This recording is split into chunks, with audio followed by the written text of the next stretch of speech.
Oi, gente, tudo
Tá legal. Deixa eu te perguntar, o áudio tá legal aí? Tá tudo certinho aqui? ótimo, show de bola.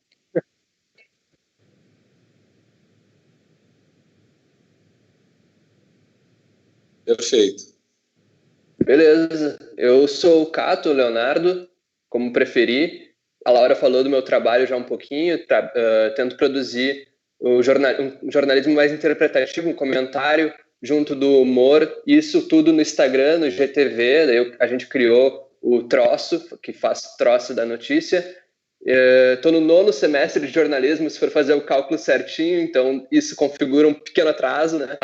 Mas é isso, e não esperava fazer esse trabalho no contexto de pandemia, esperava tratar de vários assuntos, e até agora eu fiz 3 episódios só sobre coronavírus e também contexto político disso.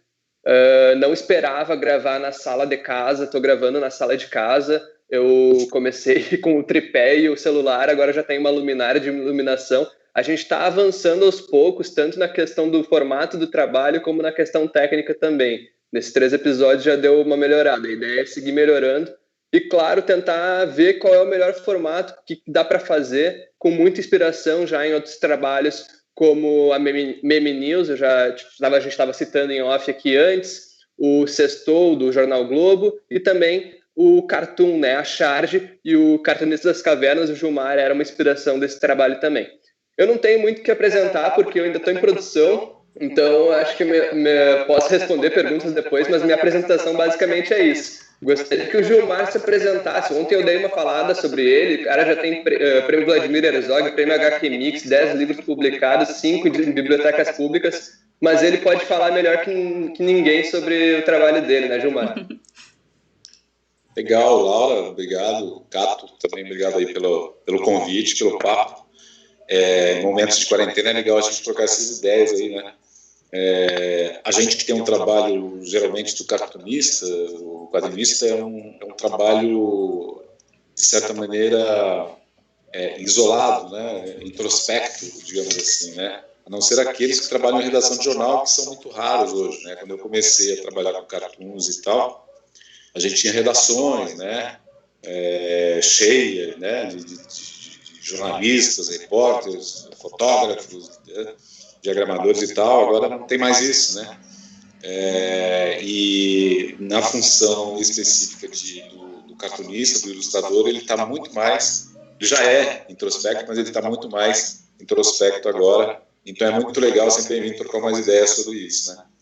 Então eu trabalho na área, a profissão de cartunista, ela é autodidata, né? Não fujo da regra, né? Então é uma formação meio que confunde com a própria vida, né? Assim, com a sua própria história de vida, o traço que você desenvolve, a temática que você desenvolve ao longo do tempo, tem muito a ver com a sua vida. Eu costumo dizer isso, né? Então, todas as coisas que a gente opina sobre o trabalho pessoal de cada um, pessoal, são opiniões muito pessoais, né? E que pode diferenciar de outros, né? Não tem nada técnico, sabe? É uma coisa muito aquela coisa da arte do improviso, muito pessoal, muito autoral, né? É diferente de desenhista, por exemplo, que trabalha em estúdios e tem as suas funções, né? E tem estúdios que o desenhista ele faz a cor, o outro faz a letra, enfim. O cartunista é esse cara mais alternativo, underground, digamos assim, né? Tem muita gente que me pergunta via rede social aonde, como é que faz para ser um cartunista e tudo mais. Eu nunca sei como é que explica isso, né? Porque não tem regra, não tem nenhuma formação técnica, nada disso, né? Então, eu sou nordestino, cheguei em São Paulo nos mesmos moldes dos nordestinos, entendeu? Pau de arara, etc., aquela coisa toda, e vim parar na região do Grande ABC. Não sei se vocês conhecem a região do Grande ABC aqui em São Paulo. É uma região que comporta 7 cidades, né? Inicialmente de fábricas de automóveis e tudo, né? Toda a região se formou, né, com essa questão das fábricas, né? E agora ela se transformou, né, nos últimos anos, depois da mudança, os trabalhadores, a região toda passou a ser de serviços, né? Então eu vim morar exatamente aqui, moro aqui desde quando eu vim do sertão nordestino lá da Bahia, né? E desenvolvo meu trabalho a partir daqui, né? Uso muito São Paulo e tal, mas aqui em casa, que é em Santo André, por exemplo, tem um conforto, né? Que é um espaço grande assim, uma casa sobradada, que eu tenho o estúdio e a casa, né? Então é confortável. Em São Paulo seria apartamento, eu tenho claustrofobia, não daria, então eu só aproveito para passear lá, né? Mas concluindo, o meu trabalho começou na imprensa sindical, nada mais natural do que a região do Grande ABC, onde eu tive acesso. A minha formação é autodidata e tive o privilégio de trabalhar nos grandes sindicatos aqui da região, conhecer a esquerda brasileira, a partir de Lula, todo aquele movimento dos anos 80 e 90, né? A gente fazia os impressos sindicais, os jornais sindicais, que a ilustração, a charge, a tirinha, ela tinha muita importância para poder diluir um pouco mais a informação e levar para o trabalhador, né, dentro da fábrica. Se eu estiver falando muito, você pode me interromper. Então, mais ou menos, basicamente é isso. Depois eu fui da imprensa sindical, que é onde eu trabalhei 10 anos, eu fui para a chamada grande imprensa, que a gente chamava na época, né, a imprensa burguesa, a gente chamava disso. Então, eu migrei para essa imprensa e trabalhei em vários jornais, e, enfim, foi isso. Esse teu vínculo com a política... companheiro... Desculpa, vai. Desculpa, Laura. Nenhum companheiro te olhou feio quando tu foi para a imprensa burguesa desenhar para eles agora, depois? Não, então, porque me olharam feio, companheiro não, né? Mas teve histórias engraçadas. Teve histórias engraçadas porque a gente desenhava os chefes, pelegos, aqueles caras que reprimiam os trabalhadores. Então você fazia a caricatura deles nos jornais e tal. Teve uma vez até que guardou esse desenho, né? Era um chefe lá, trabalhador também que tinha um cargo de chefia, guardou o desenho e disse que um dia ia me encontrar e né? Dar uma dor. E realmente ele me encontrou depois como diretor de um sindicato, mostrou aquele desenho. Falei, olha, cara, isso aqui, ó, ia te pegar, não sei o quê, enfim. Mas quando teve a mudança dos jornais sindicais, da imprensa sindical, é porque já estava também diluindo os sindicatos, já não cabia mais os jornalistas e tal, diluiu, teve a mudança política sindical na época e eu automaticamente fui para a imprensa, então não teve nenhum companheiro magoado, não, de jeito nenhum. E esse teu vínculo com o sindicalismo também explica bastante dos temas dos teus cartoons, né? Trabalha muito com política.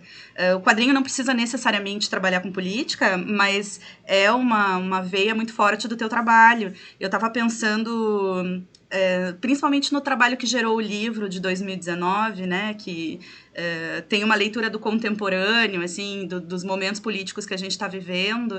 E eu queria que tu falasse um pouco dessa experiência, porque o livro foi resultado do trabalho que tu vinha desenvolvendo ao longo do ano, é um retrato do ano, mas ele também foi financiado por crowdfunding, né, com a ajuda dos próprios leitores.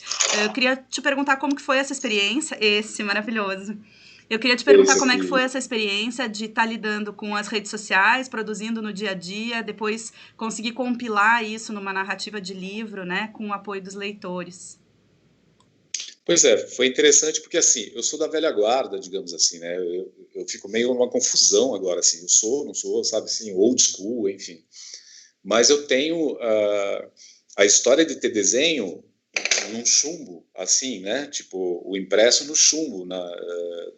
O primeiro jornal que eu trabalhei foi o Jornal Diário Popular, daqui de São Paulo, que era um jornal que vendia muito em bancas. Ele era muito forte, ele era muito preto e branco, e era naquele tipo do chumbo, né? Então, sou dessa época. Não tinha internet, era o papel, enfim. Papel até hoje, né? Os desenhos são todos feitos no papel, né? Mas aí houve essa transformação de método de comunicação, né? Foi o que eu senti muito durante esse período todo, até a gente ter as redes sociais e tudo mais, né? Então, passei por esse período e observei, e foi uma briga muito grande também para me adaptar às novas comunicações, né? Tipo, o celular, a gente está falando de celular aqui, então, imagina, quem trabalha com papel, enfim, se adaptar à coisa da mídia, internet, rede social e tal. Então, fiz essa fusão e fui me adaptando aos poucos e tal.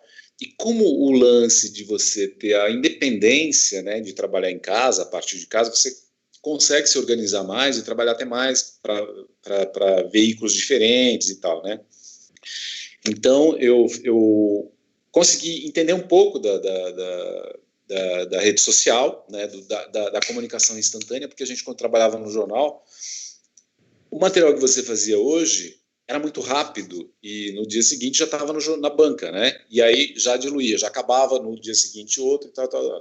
Isso já era rápido, né? Imagina hoje, que são questões de segundos. O presidente fala uma coisa lá, quer dizer, na internet já aparecem várias coisas, memes e tudo mais, tratando daquilo, comentários importantes sobre aquilo, e você, como cartunista, corre atrás também, fazendo a sua charge e tal. Então, foi feito isso, e aí eu tinha uma reticência, né, com esse negócio do apoio coletivo, para fazer o livro, mas eu achei muito interessante fazer a documentação, né, desse momento que a gente está vivendo político, que é muito importante. A gente só vai ter noção disso quando tudo isso passar. É como na ditadura militar, né?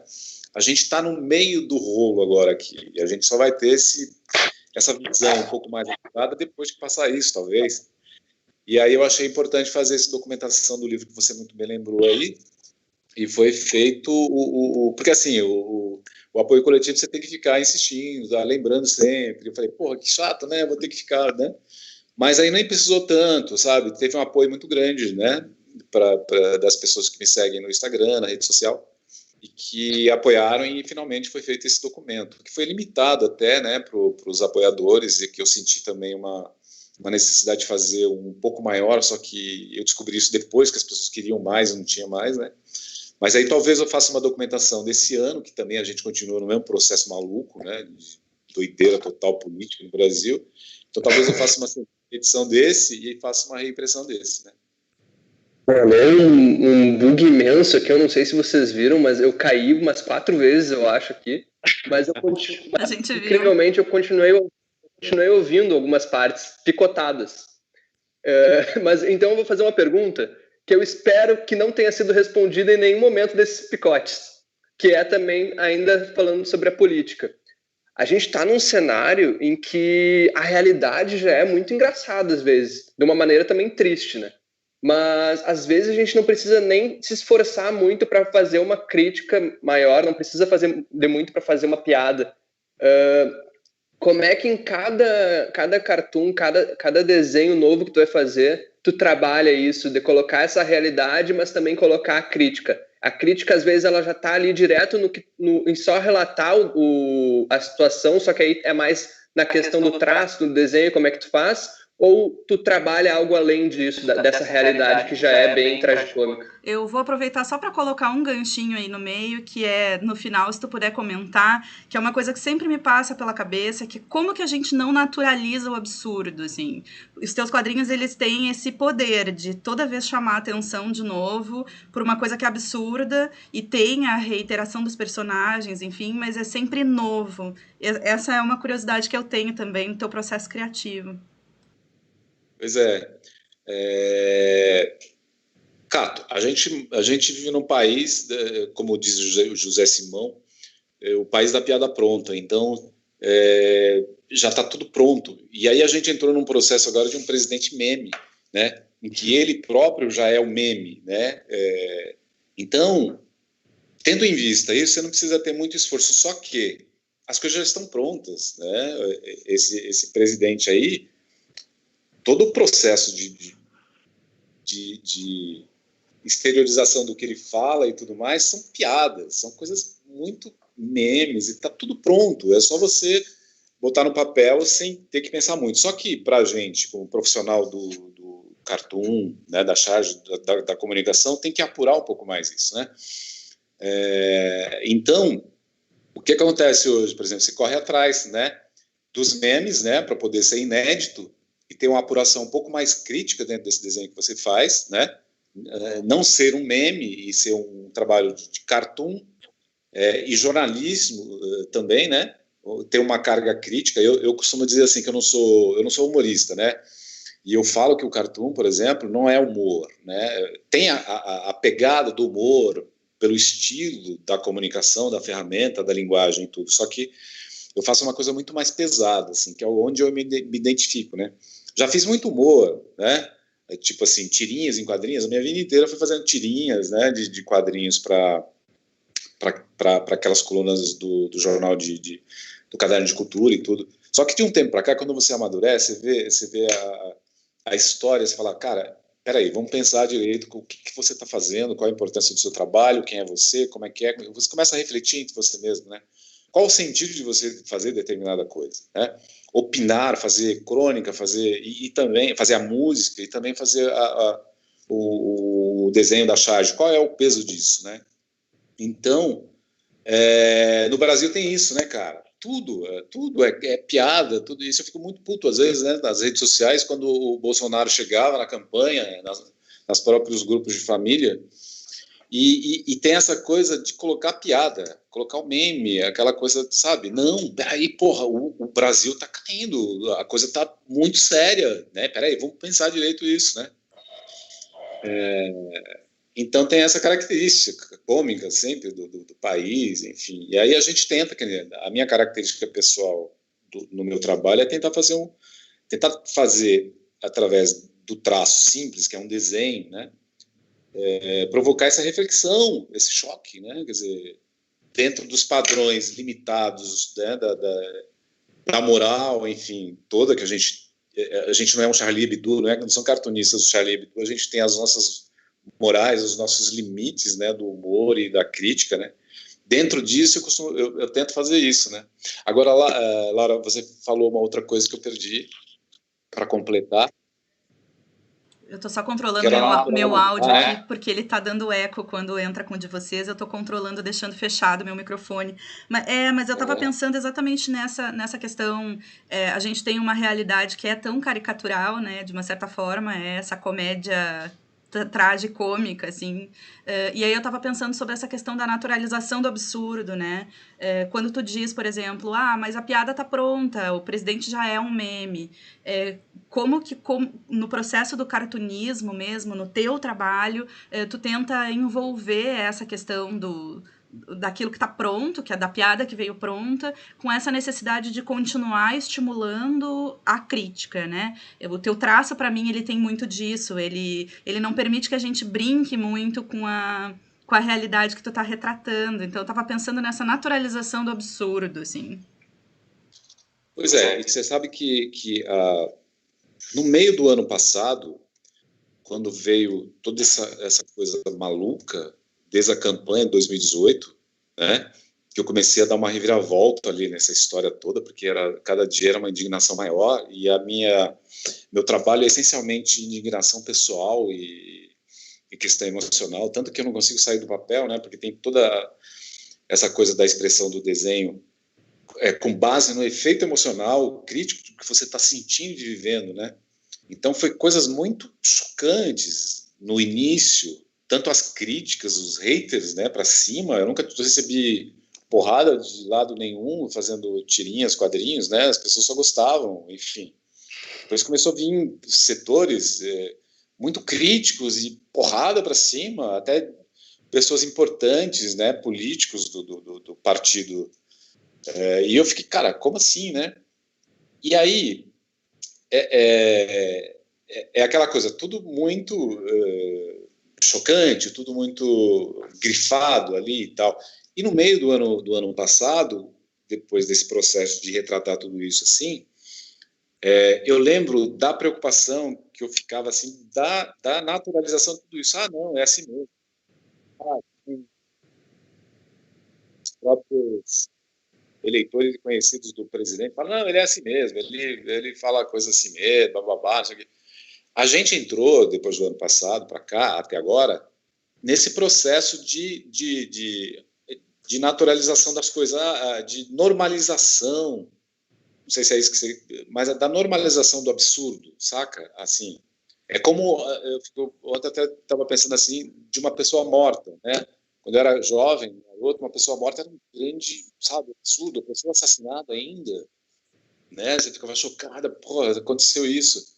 E não, depois de um processo de um certo tempo, a pessoa, os cidadãos, simplesmente eles têm uma pessoa morta na rua, ele passa do lado ou passa por cima e continua a vida dele, sabe? Não tem o choque mais, não tem, sabe, aquela coisa...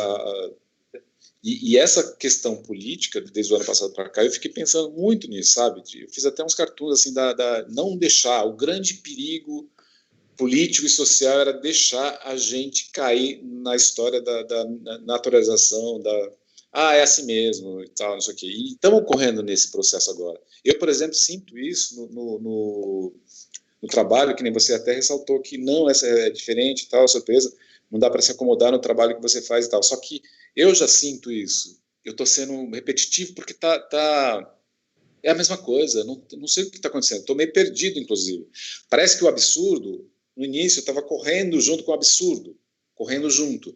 Só que, sabe, faltou um pouco do fôlego agora, assim, a impressão que eu tenho, mas o absurdo, ele continua, cara. Ele não tem limite. Ele vai indo louco. Eu estou meio parado, assim, estático, olhando o absurdo correndo lá na frente. Não consigo mais acompanhar. Sei lá. Eu fico pensando muito, tem uma representação nos teus cartoons que para mim é da emoção, né, que é sempre do monstro, que tem sempre uma figura mais raivosa, e ela ganha cada vez mais espaço no teu trabalho, ela aparece cada vez mais, e me parece uma representação, sim, do cotidiano, mas me parece uma representação muito também da forma como tu tá vendo as coisas, né?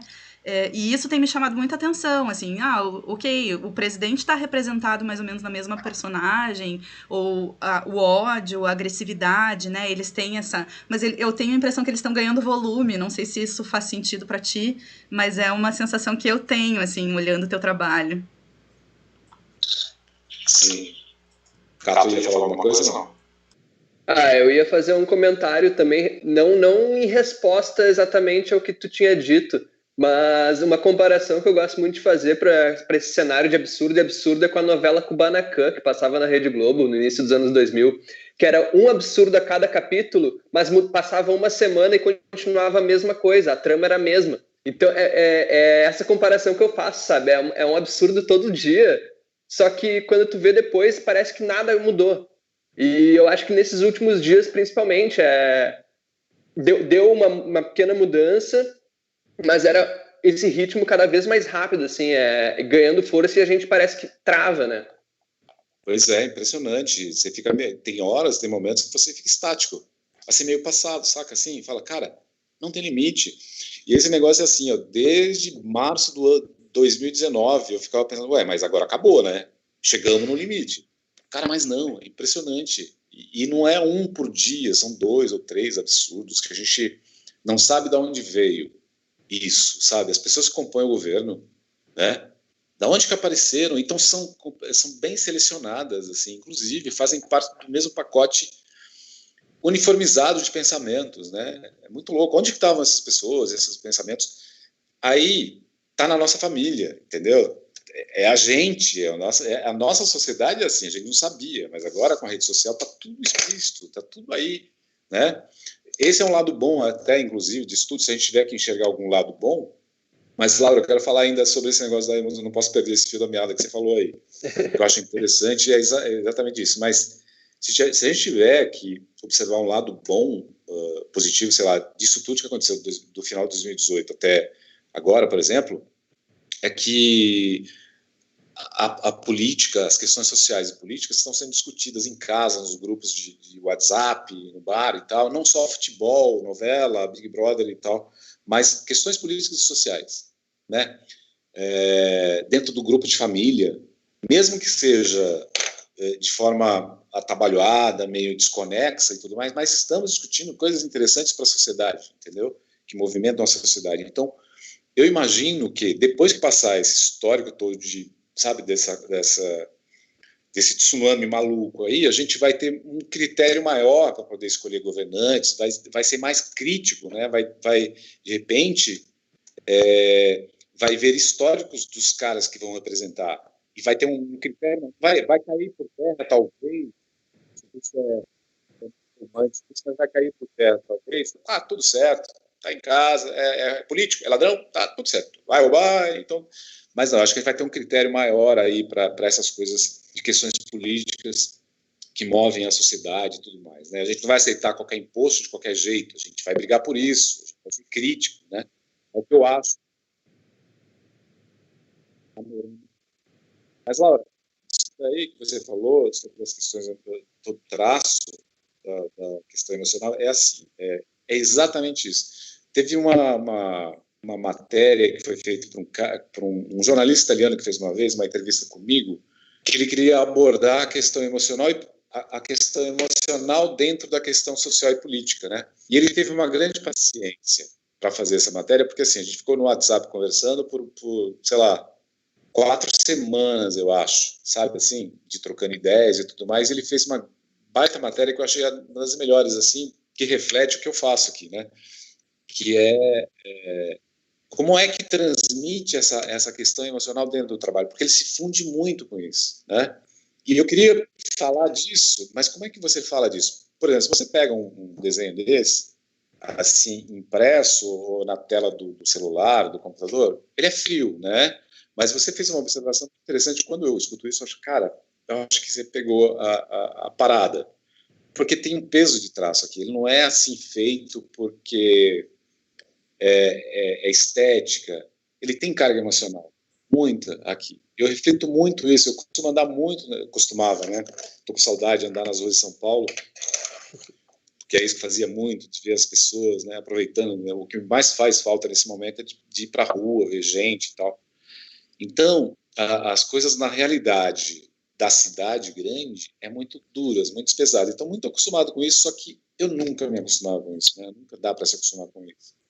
Então eu fico realmente muito emotivado, fico mal, sabe, assim, eu fico muito carregado quando eu chego em casa, assim, sabe, muito pesado por conta dessas coisas que você vê na rua, o cara ali caído lá, e eu falo, não dá para cair direito ali num cantinho para ficar mais confortável, né? Então eu somatizo muito essa questão social, né?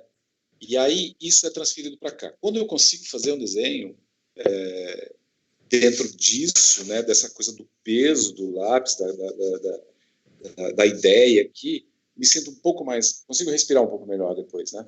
Enfim, então, só para abordar essa coisa toda, tem muito desse peso emocional, senão, né, seria uma coisa muito fria. Então, transmito para isso mesmo, porque não tem como não ser isso também. Enfim, é isso.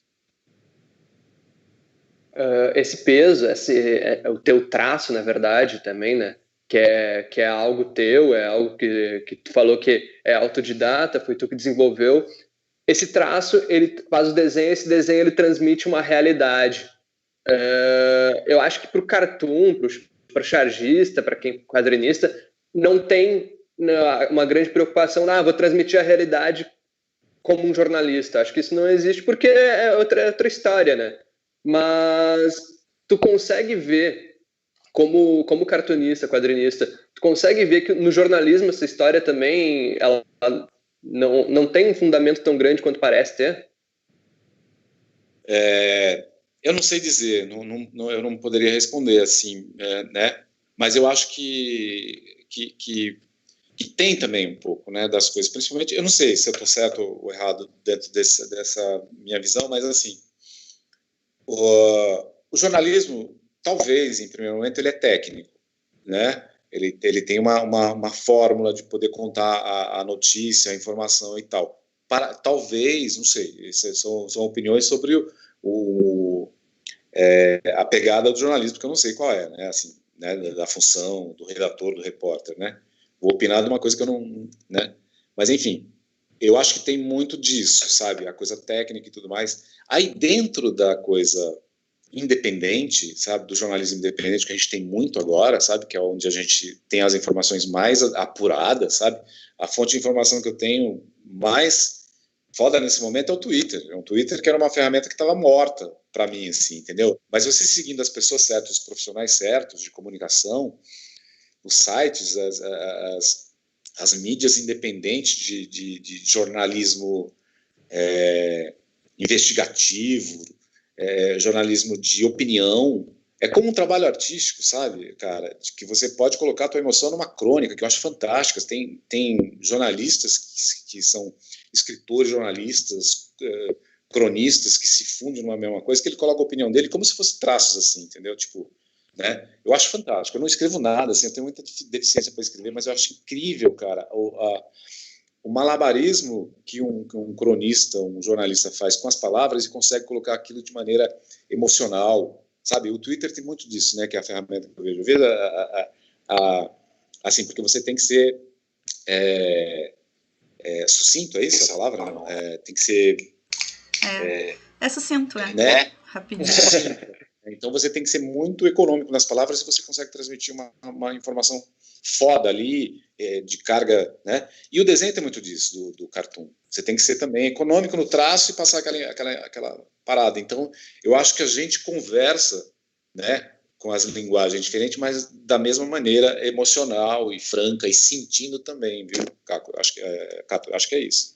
E pensando na relação com o cotidiano, com o dia a dia, o cartunista tem um lugar de leitura do tempo, assim, né? Quando a gente olha para trás e vê tua coleção sobre 2019, ou quando a gente olha para trás e vê o trabalho de grandes cartunistas brasileiros na época da ditadura, na época das diretas, enfim, os grandes momentos políticos, principalmente do Brasil, é muito interessante ver que talvez muitas pessoas não consigam compreender o imediato olhando um cartoon teu hoje, mas quando a gente pega o teu livro de 2019, a gente vê uma história contada na sequência do trabalho, e essa capacidade de leitura do cotidiano é um trabalho jornalístico também, mas no caso do cartunista é um trabalho altamente opinativo, interpretativo dessa realidade, né? E conta uma história. Esse papel interpretativo, assim, como é que tu percebe ele? Eu sei que tu já falou um pouco que tem essa questão da afetação pessoal, de como essa realidade ela vai te afetando emocionalmente e até fisicamente, enfim. Mas no teu processo tu precisa acabar selecionando o que vai virar cartoon, o que não vai virar cartoon, né? O que vai para tal veículo ou o que vai especificamente para as redes. Queria que tu tentasse elaborar para a gente um pouco desse teu processo de interpretação do hoje, da realidade que tu tá vendo, né? Seja em que momento for. E como que tu pensa essa relação que o teu leitor acaba tendo com os quadrinhos, de talvez tu tá despertando nele um sentido que ele não pegou pela fragmentação das notícias, enfim, como que tu percebe essa função? Pois eu acho, por exemplo, quando você... Antes, né, a gente fazia o trabalho pautado, né? Você fica encarcerado com a pauta, digamos assim, para um veículo de imprensa que é um veículo capitalista. Então você não exerce, é um sofrimento até, mas você entra naquele formato tradicional do profissional que trabalha para uma empresa. Vai lá, pauta, vai lá, tem que fazer cobertura disso, reunião de pauta, peraí, você não pode falar sobre isso. Tanto que eu tenho até uma observação para os colegas cartunistas brasileiros, que não por culpa deles e tal, mas pelo sistema que é imposto, creio também que não importa, isso trabalha. Ele tem a cartilhazinha que ele pode ou não pode fazer. É uma tortura para aquilo que você sente como cidadão, as coisas que estão rolando no mundo. Então, você vai para uma reunião de pauta de um jornal, o cara fala, você pode escrever sobre isso, isso aqui não, porque o cara paga o teu salário, enfim, essa coisa toda. já passei por esse processo todo, passei passivamente, calmamente, porque precisava pagar a conta, entendeu? Hoje mais velho, né, mais maduro, tudo, tenho essa independência, essa liberdade para fazer coisas autorais e que consigo colocar esse universo que me angustia, né, dentro disso, e vejo, né, assim, ainda os colegas que fazem negócio, faz tudo amarradinho. Na verdade, a gente não faz charge no Brasil para veículo de imprensa, a gente faz uma ilustração de acordo com o interesse político e econômico daquela empresa. Você não faz, você faz uma coisa amarradinha ali, uma ilustração. Não é opinativo, sabe? Assim, é opinativo quando você tem liberdade com as redes sociais, que você bota ali o que você, né, sente de verdade, o que você acredita de verdade, né? Então, depois de um tempo para cá, que a imprensa acabou, impressos, editoras, as revistas, os jornais, porque fazia muita coisa pautada para livros, né? Hoje eu vendo muita tirinha em quadrinhos que eu fiz durante 30 anos, aí, tiras, desde o primeiro jornal, vendo para livros didáticos, né, de gramática e tudo, ainda vendo, como direito autoral, né, de imagem. Então, mas fazia muito isso, pautado, né? E depois que aconteceu essa coisa de acabar os impressos, jornais morrendo, Jornal do Brasil, enfim, consegui publicar lá vários jornais, acabou para a gente, para o cartunista também, esse espaço. Então aí teve também o respiro e o momento e o tempo de fazer coisas autorais, né? E coisas que você acredita, enfim, isso que eu estou te falando. E aí, o que acontece? Aí você pode se pautar livremente. Então, a mim, como você falou, me pauto dentro daquele universo que eu estou acompanhando, que está me angustiando, que eu estou vendo, que tem uma importância, né? Você está fazendo alguma coisa que tem importância, você tem que ter essa resposta nesse sentido, senão não tem sentido você fazer nada, vai fazer outra coisa, sei lá, enfim, tem que ter uma motivação para isso. Então, dentro desse processo, o que acontece comigo aqui? Eu leio, vejo tudo o que está acontecendo, porque aí fica aquela coisa do capítulo da série brasileira, desse roteiro maluco que está acontecendo. Então, você vai acompanhando tudo isso, então tá o feeling ali. Então, você sabe que isso aqui é importante, tem um peso e tal. Dentro dessa coisa que eu já me perdi um pouco, né? Que eu te falei que o absurdo está correndo solto, e você fica... Agora, o que é? O que é mais importante nesse universo maluco, que tudo é louco, né? E a gente não dá conta. Então, aí você tenta fazer um filtro disso, e em algum momento que você tem livre, fazer uma coisa mais que seja mais importante dentro daquele universo lá, que muitas vezes não é, já se perdeu, daqui a uma hora se perdeu para outra coisa que foi mais maluca, enfim, mais ou menos assim, né? Eu queria falar uma coisa, tu comentou já um tempinho antes, tu falou sobre limites, que a gente não é nenhum Charlie Hebdo, a gente tem os limites. A charge, o cartoon, ela não é estritamente humorística, né? Ela tem a questão da crítica, às vezes ela é até bem triste, mas se fala muito em limite de humor. Tu acha que o humor e a crítica também, eles têm limites diferentes? Como é que funciona um guia assim para fazer essa crítica na charge e também para ter essa poda, não sei se é poda o termo, mas para ter esse limite humorístico também? Eu acho, como eu já pensei sobre isso, por exemplo, tá na nossa própria cultura, na nossa formação cultural mesmo, essa poda, esse limite, tá, né? Na nossa própria existência aqui social brasileira, né? A gente tem os nossos limites pessoais, entendeu? A gente não é completamente liberto para fazer exatamente, sabe, aquela coisa escrachada que você... Mas é muito tentador e angustiante você não poder fazer certas coisas, sabe? Assim, é uma briga interna até, né? E são coisas que deveriam ser quebradas, sabe? Assim, do limite ter um pouco mais de elasticidade, digamos assim. Mas a gente, culturalmente, a gente tem um certo, apesar de ser...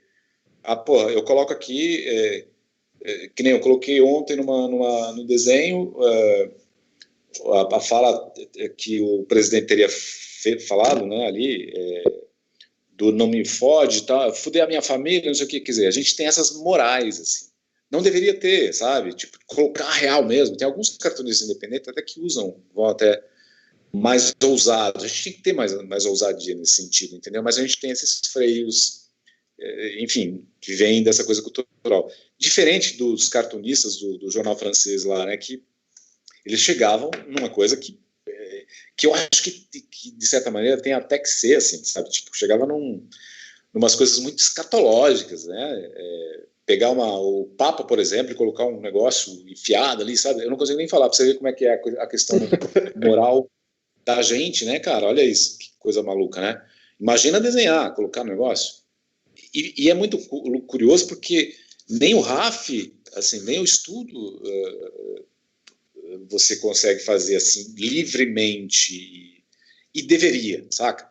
Assim, eu, por exemplo, sinto que se eu conseguisse fazer essas coisas exatamente como deveriam, sabe, assim, sem se preocupar com a moral, ou, sabe, que horror que você fez isso aqui, eu acho que seria muito mais livre, não só eu, como todos os cronistas, jornalistas, cartunistas, de colocar exatamente aquela coisa do jeito que ela é dura mesmo, ou do jeito que ela é escatológica mesmo, sabe, que nem as violências que a gente vê, que a gente presencia e tudo mais, né? Seria muito mais libertador, talvez, sabe? Assim, isso que a gente faz, que eu faço aqui, é um pouquinho de libertador para continuar respirando normalmente dentro dessa angústia toda, mas eu queria fazer muito mais além disso, porque merece, enfim.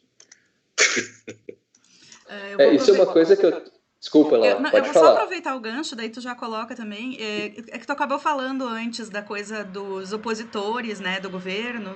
Vai passar um avião aqui, gente. Faz tua pergunta, daí eu faço. O que eu ia dizer o avião tá passando aqui ainda, eu tô ouvindo. Tragédia, eu moro do ladinho da base, daí é horrível. Tá, não, mas assim, ó, que tu acabou comentando antes da coisa da crítica, né, das pessoas que não gostam do teu trabalho por conta de um posicionamento político, que é uma experiência que tu não tinha tido. E aí, falando dessa questão do limite do trabalho e de quanto a gente se censura, até onde a gente vai, ó, de novo. Desculpa, Gilmar. É que eu moro do ladinho da base aérea aqui, daí são os militares passando aqui. Então eu queria perguntar o quanto é esse processo de comunicação nas redes sociais e de possibilidade dessas pessoas, principalmente na figura do hater mesmo, né? Daquela pessoa que vem estimulada para agressividade e não tem nenhuma crítica construtiva, enfim, ela tá ali para bagunçar a coisa, né? O quanto esse processo, nesse teu movimento de inserção nas redes sociais, ele tem contado, ou como que tu tem lidado com isso? Se essa experiência do hater, ou essa experiência negativa da crítica, que nem é crítica, na verdade, ela é uma outra coisa, né? Não sei que nome dá para ela, mas como ela tem influenciado esse processo da autolimitação, assim, que ela é moral, obviamente, e toda a tua explicação é incrível, assim, mas ela também é tópica, assim, né? Num determinado momento que a gente está vivendo, num tipo de relacionamento que a gente está estabelecendo, essa ideia do anônimo, enfim, como que tu tem percebido isso? Bom, comigo a minha experiência com essa história foi bem assim, né? Tipo, começou, como eu falei, fazia coisas engraçadinhas, tal, o básico ali. Depois comecei a pegar forte ali por conta desse universo maluco que começou a se desenhar e tudo. E aí começou a aparecer os haters, né? Os bolsonaristas e tal. E aí eu fiquei meio confuso no começo, assim, né? Falei, mas como assim, né, tal? Porque eu recebia muita coisa no direct ali do Instagram, por exemplo, nas mensagens até por e-mail, de que eu não podia fazer aquilo. Eu não podia. Eu tinha que respeitar o capitão. Falei, eu ficava pensando, mas como assim, cara? Quem é esse cara? Que capitão? Um cara que não tem histórias de... Sabe, quem é esse cara? E aí tem essa coisa, no Brasil tem muito disso, de endeusar pessoas sem ter nenhum endeusamento de substância para poder criar-se Deus, né? Sei lá, Deus, assim, né? Líder, liderança, não sei o quê. Eu ficava assim pensando, né? Pô, você não pode fazer isso, você não pode fazer isso, né? você tem que respeitar o capitão. Eu falei, como assim, cara? Eu não posso. Eu acho que esse daí foi um dos detalhes que mais influenciou na pegada muito mais forte depois. Falei, como eu não posso? Né? Como assim? Que lugar é esse que eu moro, que eu vivo, porra? Então aí que foi alimentando mais o lance de fazer. Eu vou fazer e tal. E no fazer, na decisão de continuar fazendo, eu recebi acompanhamentos de lideranças importantes do PSL ali, só acompanhando, e era uma coisa que me metia, eu ficava meio com medo, porque era o que me dava medo mesmo, porque ele não ameaçava, ele falava, tô fazendo print, só fico aqui fazendo print, pô, você é um cara bom, não sei o quê, só que você tá do lado errado, quer dizer, então todo tipo de pressão vinha para esse lado, até os xingamentos mais bizarros, né, xingar não sei o quê da sua mãe, saca, assim, aí eu ia olhar lá o perfil da pessoa, 16 anos, sabe, 17 anos, eu comecei a tentar entender esse universo, né? Eu lembro que eu tentei dialogar com algumas pessoas que mandavam o direct lá. Falei, mas como assim? Eu tenho uma opinião política, eu defendo isso, eu não preciso ser neutro, a gente tem que se posicionar, isso aqui. E eles não queriam saber disso. Eles só queriam te xingar, te desestruturar mesmo emocionalmente, entendeu? Era agressivo nas palavras e tal. Eu até fiz muitos prints desse antes, né, na época, e depois eu até desencanei disso, porque eu vi o perfil e via que era a mesma coisa. Eu tentava dialogar. Uma ameaça assim mais forte? Tinha ameaças veladas, né? Assim, tipo, tinha muito xingamento, mas ameaça, vou te matar, sabe? Assim, coisa assim, não. Mas indiretamente, você vai pagar por isso, você não sei o quê, seu verme. Então tinha muito disso, sabe? Assim, muito xingamento. Aí, quando você caía, quando eu caía na rede bolsonarista, dos haters, que tinha muitos perfis falsos, né, que eu percebia depois que eram só números e não tinha identidade nenhuma, não tinha nada, não tinha post. Comecei a também entender isso, né? E o problema era quando você caía na rede bolsonarista, da rede social, que vinha um batalhão, era uma artilharia muito pesada de xingamentos e tudo mais, né? Eu lembro de um que me deixou muito depressivo, 3 dias, eu fiquei muito mal mesmo. Foi quando aconteceu aquele episódio lá de Brumadinho, né? Que eu fiz um negócio e no Twitter ele caiu na rede bolsonarista. Aí veio, sabe, muito, um batalhão, artilharia pesada mesmo, sabe? Ali eu falei, puta, cara, não vou aguentar essa parada, né? Mas aí depois foi rolando, eu fui entendendo isso e tal. E nas redes sociais, uma coisa que foi acontecendo foi interessante, ela foi filtrando o público, entendeu? Foi filtrando aqueles lá que estavam ali, né, para te desestruturar e que não entendia direito como assim que eu fazia aquilo e como que eu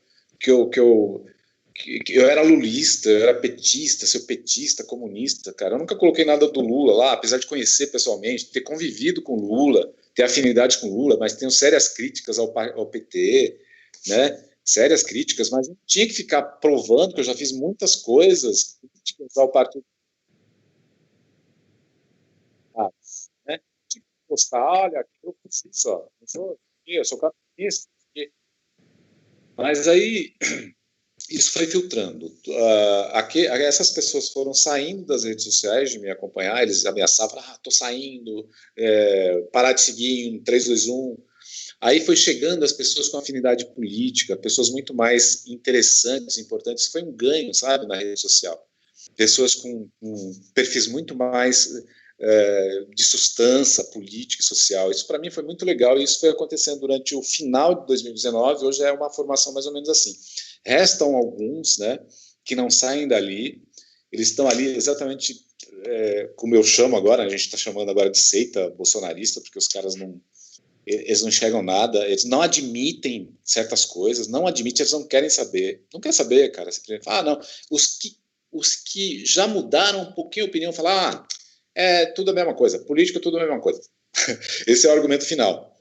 Agora, esse negócio, cara, do KKK, sabe assim, essa coisa do KKK, que é a risada, e do mito, não sei das... Nossa, isso é dureza de aguentar, então isso foi filtrando e agora, enfim, eu posso fazer um trabalho que tem um pouco mais de substância para um público mais interessante de discutir, trocar ideia, enfim, de botar na pauta ali, tanto que eu nem tiro sabe, que a proposta é ali do debate e tal, tem uns que vão lá e xingam, eu nem faço, nem respondo. Automaticamente, seguidores que têm uma posição política igual a minha, elas vão lá e respondem, pau, tem fôlego para ficar debatendo, coisa que eu nem tenho mais. Né? E é por aí, mais ou menos, Laura. E chega uma hora que não adianta mais responder também, né? Não, o pessoal às vezes não quer. Não quer, não tem diálogo, não tem debate. Eles não querem debater, eles só querem né?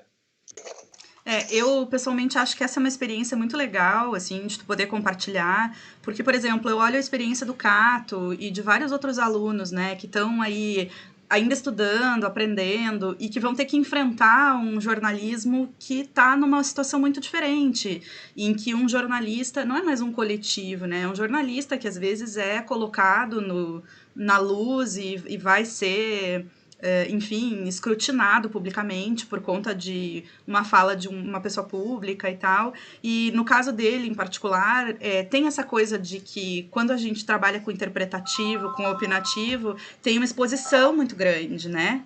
Então, ele está tentando trabalhar com humor e tem essa questão da exposição. E com a exposição também vem essa necessidade de aprender a lidar com a crítica em todos os seus níveis. E nesse contexto das redes sociais, com essa crítica que às vezes ela não tem... Ela tem uma estrutura que é muito maior do que a gente, assim. Então, eu acho que é muito interessante te ouvir a tua experiência, porque tu tem uma trajetória de trabalho que já te permitiu vivenciar muitas coisas diferentes e agora tu enxerga essa realidade e tem que aprender de novo a lidar com ela e, né, a se estabilizar dentro dela e para poder continuar teu trabalho, para que esse movimento também não comece a te emudecer, né, a impedir que tu diga as coisas. Exatamente. E aí eu fico me corrigindo agora, né? Porque fica essa coisa do perigo né? E agora e tal, não sei o quê. E a expectativa também das coisas mudarem um pouco, né? Enfim, quando é que a gente vai ter essa mudança? Quando é que vai acontecer as coisas e tal? Então, fica tudo muito passivo. Nota de repúdio, como assim, cara? E aí tem uma coisa que é assim, tudo bem, você tem as pessoas afinadas, mas tem um lado muito crítico ali, que você que vai trabalhar com humor, com um jornalista que tem uma luz, que não sei o quê, que é opinativo, tem um público que acompanha, que gosta ali e tal, mas você se der um vacilo, vão cair para cima de você também, entendeu? É fácil isso acontecer também, entendeu? Se você sair um pouco fora, você errar, né? Porque a gente erra, né? A gente não né? Eu, por exemplo, teve vários episódios aí porque assim, eu trabalho muito, muito solitário, um trabalho muito individual. Tem muita coisa que seria legal fazer um feedback, sabe assim, um brainstorming com ideias e tal, coisas que a gente não consegue enxergar ali, que de repente uma pessoa diz, mas isso aqui, não sei o quê. Porque interpretação é uma coisa muito maluca, muito ampla, né? Um universo muito maluco, assim, gigante de interpretação de uma expressão artística, escrita, enfim. Então, você tem esse perigo, né? De você errar feio mesmo, né? Já tive várias coisas, assim, várias situações que eu pensava comigo mesmo uma ideia, uma abordagem de alguma coisa que eu enxergava determinada coisa. Mas aí quando eu colocava, nossa, era outro universo, completamente outro, né, que a pessoa... Outro dia aconteceu um episódio disso aí, eu tive que tirar, porque eu falei, cara, peraí, eu estava pensando em outra coisa. E acontece muito isso. E você está sujeito às redes sociais a isso. Por exemplo, quem tem a luz, que nem Laura está falando, jamais você vai ser ovacionado 100% ou 90%. Vai ter sempre uma parte que está ali para te destruir, simplesmente porque não gosta de ver a luz em você, enfim, por ódio natural daquela pessoa, está ali para te perseguir. Mesmo que não tenha motivo, sabe assim? Mas é a função de te perseguir. Então você tem que estar muito bem estruturado, Cato, né? Para essas coisas que vão vir de todas as maneiras, entendeu? Elogios, pessoas que mandam interações muito afetivas, que é o que eu recebo muito às vezes, sabe, assim, interações muito carinhosas, fala, cara, você, não sei o quê, não sei o quê, e pessoas querendo participar daquilo com você, querendo interagir, entendeu? Tem uma ideia assim, não sei o quê. desde isso até muita gente que vem, que você não sabe de onde, que vem te querer derrubar e destruir, né? Então você tem que estar preparado para isso. E uma coisa interessante, que é muito rápido, né? Esse tipo de comunicação que você está chegando agora e tá vendo como é muito dinâmico, muito rápido. Antes, por exemplo, para uma pessoa, um leitor escrever para o jornal era muito difícil. Ele escrevia quando ele queria né? Muito difícil de fazer um elogio. Ele escrevia a carta, mandava, não sei o quê, depois o e-mail, e agora, em questões de segundos, a pessoa te ama, ela te odeia profundamente na rede social. É assim. Uma coisa que eu penso muito sobre o meu trabalho, que eu queria até compartilhar, porque foi algo que eu discuti com o pessoal que eu já entrevistei, que fazia essa mistura de jornalismo e humor, eu quero saber o que tu acha também, Gilmar.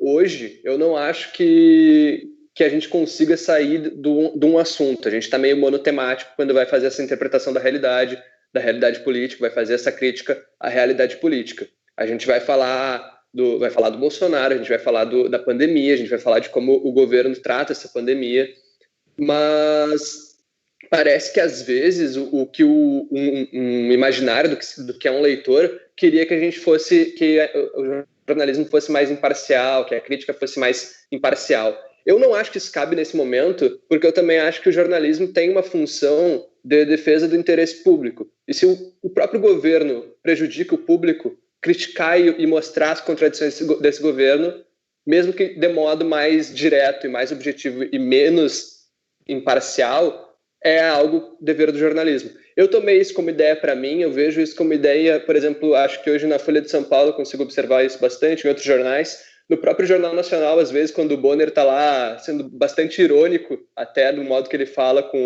sobre o governo, e eu acho que isso é algo que acontece agora e poderia ter acontecido muito antes. Eu não sei se tu concorda com isso, se tu acha que isso é algo que já é demais, se isso é algo que deveria ser mais próprio de uma outra mídia, como é o Cartoon. O que tu acha sobre isso?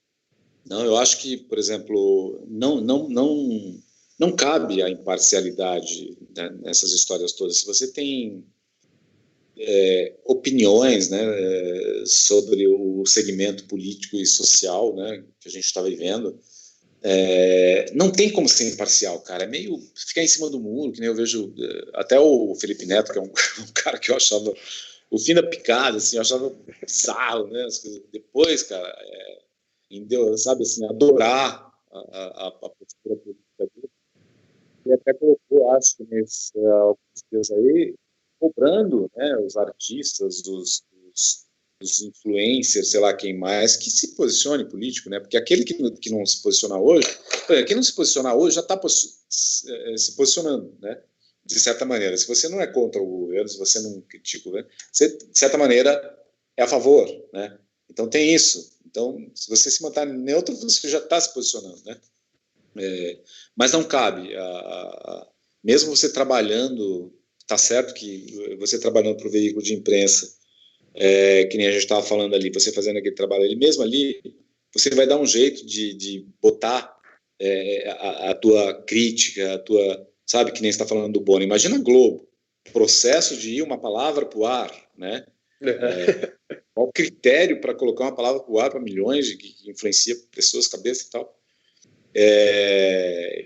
Para a gente que faz. Agora sim, vai do teu talento, né? Vai da tua capacidade artística, de uso da linguagem, de comunicação, de colocar, por exemplo, num desenho desse aqui, para um jornal que tem uma linha política que defende ali e tal, que você não é muito favorável, você colocar de maneira subjetiva ou, sei lá, alguma coisa que você vai sentir aquela coisa, o pessoal falou, não, eu fiz uma coisa ali, sabe, assim, tipo, uma satisfação pessoal de fazer alguma coisa, sabe? Para você mesmo, inclusive, cara, é muito para você mesmo, né?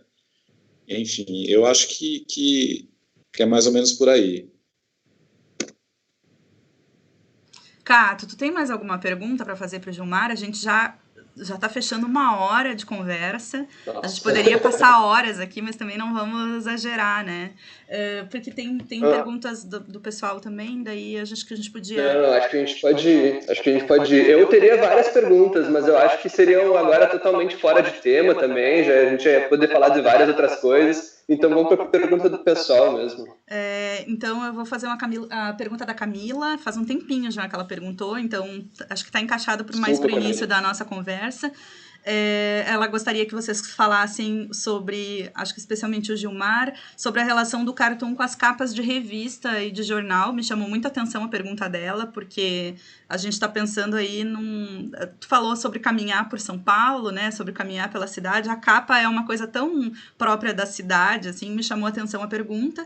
Ela diz que as capas vêm sofrendo uma reconfiguração, como muitos produtos jornalísticos atualmente, especialmente por conta da convergência, e que tem algumas revistas publicando capas com animação, por exemplo, ilustrações presentes nas capas já há bastante tempo, e eu acho muito interessante porque a ilustração, quando ela ocupa a capa da revista, geralmente é por uma situação muito particular, assim, né? Não é comum a gente ver a ilustração. E aí a pergunta dela é se vocês acham possível que charadas e cartoons passem a ilustrar as capas e qual seria a força disso, já que a capa, de certa forma, é responsável por vender a edição. Cato, pode falar? Posso falar? Eu pensei que tu ia falar primeiro. Não, eu quero falar um negócio. Eu quero falar um negócio que, nesse final de semana, a 0 Hora publicou uma capa com a chamada A Hora da Retomada, para retomar os serviços aqui no Rio Grande do Sul. No mesmo final de semana, o Globo publicou uma capa com os nomes, as histórias de várias pessoas que morreram durante a pandemia. Eu acho que isso mostra, a capa do Globo mostra muita força, inclusive me lembrou uma capa do Diário de Santa Maria, quando teve a tragédia da Kiss aqui, que publicou os nomes das pessoas também. Isso mostra a força da capa. A capa da 0 Hora, ela era uma foto de arquivo, de arquivo digital, lá do Oriente Asiático, assim, e eles fizeram uma montagem em cima colocando a bandeira do Rio Grande do Sul na máscara dos trabalhadores. Tava o crédito lá, mas, sabe, pouca gente poderia perceber. E eu acho que foi uma grande ideia errada e que mostra uma necessidade de reconfiguração. Pensando numa capa, por exemplo, a capa do Globo. Tu não tem tanta gente na rua para fazer uma foto. Talvez a foto para uma capa de uma rua vazia já tenha sido usada várias vezes. Tu colocar o nome das pessoas é tão bom no sentido não de que seja legal, mas bom de dar um valor diferente além do número. E se tu faz uma ilustração, tu está se posicionando no momento em que é importante se posicionar, como os jornais têm feito em capas, e é uma mudança que eu acho que cabe nesse momento. O Gilmar pode falar melhor, mas eu queria fazer justamente esse comentário de capas, porque 2 capas que eu vi nesse final de semana e que me tocaram bastante, uma negativamente, uma bem emocionalmente, sabe? Eu acho muito bacana o negócio de usar a capa, só que ela parte desse princípio aí da importância da manchete e tal. E eu acho que como a coisa do desenho, da imagem, claro que seria o máximo, assim, entendeu?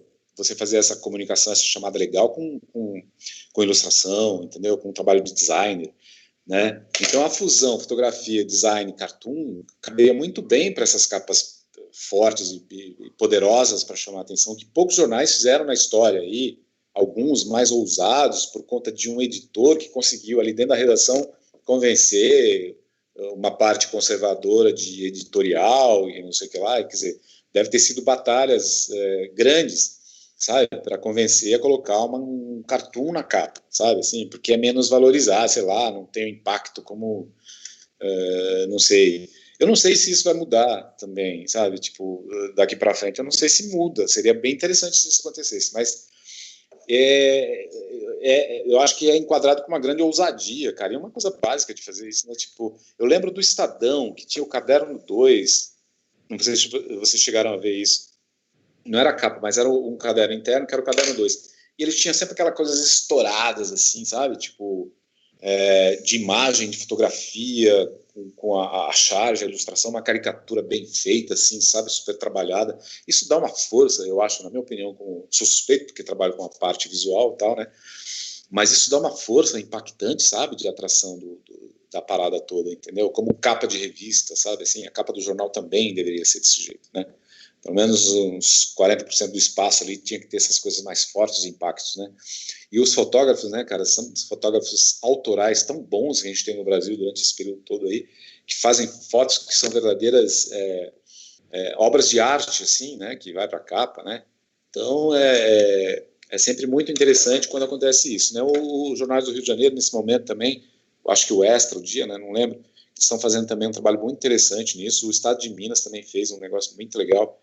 Eu acho muito foda isso, acho que deveria usar mais esse tipo de recurso de linguagem, né, de impacto, inclusive, para a atração do veículo e tal, da informação, né? Eu acho que deveria usar muito mais isso, não sei se vai acontecer, enfim. A própria Piauí também faz capas, né? Às vezes coloca o Bolsonaro beijando a morte, capas desse jeito também, então tem alguns caminhos aí. Essa capa da Piauí acho que vai ser um ícone também nas edições da Piauí, né? Ela é uma capa muito, muito forte. Eu estava pensando aqui, Gilmar, para a gente encerrar, assim, eu estava pensando sobre o papel, ou se tu enxerga um papel mobilizador do Cartoon pela facilidade que ele tem de fazer circular sentidos, assim. Pensando daqui para frente, no que tu tá vendo do teu trabalho eu vejo muito o Cartoon com essa capacidade, sabe? Num determinado momento da conversa, tu falou sobre a questão do texto, às vezes o cara consegue escrever e tal. Acho que é um ciúmes invertido, assim, do jornalista com quem desenha, sabe? Porque, para mim, tem uma capacidade de compilação de tanta coisa, especialmente juntando o fato com a emoção no desenho. E aí eu queria te perguntar sobre isso, assim, daqui para frente, como tu tem visto esses últimos anos, e se tu enxerga esse papel mobilizador do Cartoon. Pelo menos eu tento perceber ele dessa forma. Para mim, eu passaria o dia compartilhando cartoons, porque eu acho que as pessoas iam conseguir se sensibilizar um pouco mais, assim, nesse movimento de sensibilização. Como é que tu percebe? Eu acho, também sendo suspeito, mas eu acho que tem uma força de linguagem muito boa, saca? Assim, o uso da charge, da ilustração, do cartoon, como fator icônico de mobilização, de comunicação, né? A gente teve já, né, momentos como esse, né? Eu lembro agora de uma charge do Latuf que ele colocou lá, uma coisa contundente lá, não lembro exatamente, que o deputado foi lá e quebrou, rasgou, quer dizer, aquilo ali provocou, quer dizer, os caras são tão... que o fato de quebrar aquilo achou que ia estancar o problema, ele aumentou, ele foi pro, sabe, e se usou o quê? Uma ferramenta de desenho gráfico. Aqui no Brasil a gente tem um problema que está se configurando de maneira diferente agora, que é o menosprezo do desenho, né, do desenho de humor. É piadinha, né? Antes achava assim, é uma piadinha, é uma coisa de entretenimento, é um hobby, é um lazer, é a parte de entretenimento do jornal. Mas não é isso, né? Na ditadura militar a gente teve o Pasquim mostrando a força que tem um trabalho de cartoon, de charge contundente, de mobilização, de comunicação, de contextualização do momento político e social, né?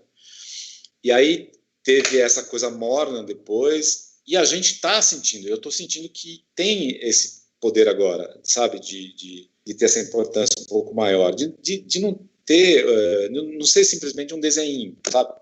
Que nem no Brasil a gente tem muito, é um desenho, sabe, não tem importância, é hobby, meu filho também faz, meu filho faz aqui também um negócio, tá, uns bonequinhos aqui e tal.